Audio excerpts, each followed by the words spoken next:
So you said your family is Puerto Rican, right? Full Puerto Rican on both sides? Full Puerto Rican. Yeah, on both sides. What was that like? Because you're coming up in the 80s, right? You're born in the 80s, but you're really coming up in the 90s, right? Explain what is that like, Puerto Rican kid growing up in New York at that time? Wow. Amazing. Amazing. Like the 90s for me, you know, the culture, hip hop culture, you know what I mean? Like graffiti, MCing. I grew up around a lot of Zulu Nation members. You know what I'm saying? Like my best friend, Shamali, my man Matt, is like a brother to me. You know what I'm saying? He's the one who introduced me to like graffiti and all that.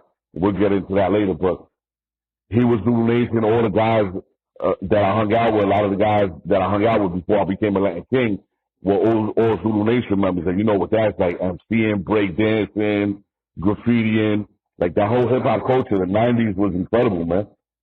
It was incredible. It so was you like grew up really immersed in the culture. Oh, absolutely. Absolutely. And I tried it all. I dipped my fingers in DJing. I ain't had no dance moves. I only two-step, so I stayed away from the breakdancing.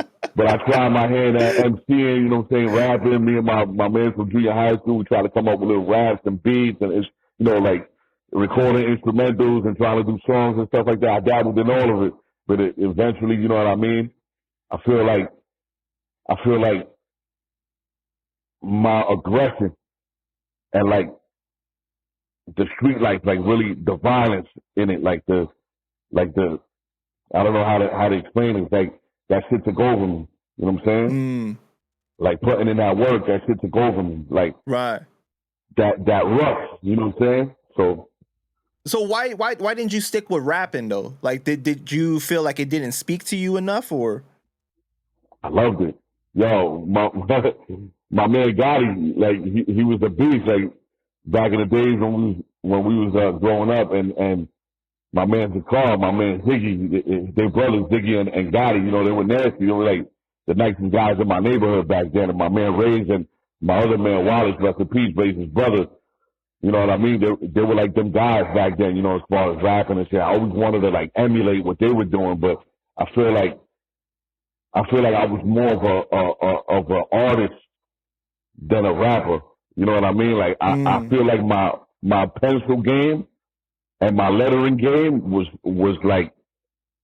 taking off faster than my lyrical game. You know what I'm saying? Like even though I did write a few rhymes and shit, I feel like for the time we're hot. You know what I mean? And some of my guys were like, "Yo, you put that shit together." You know what I mean? Like praising me for it, but I feel like my pencil game took off faster, more than that.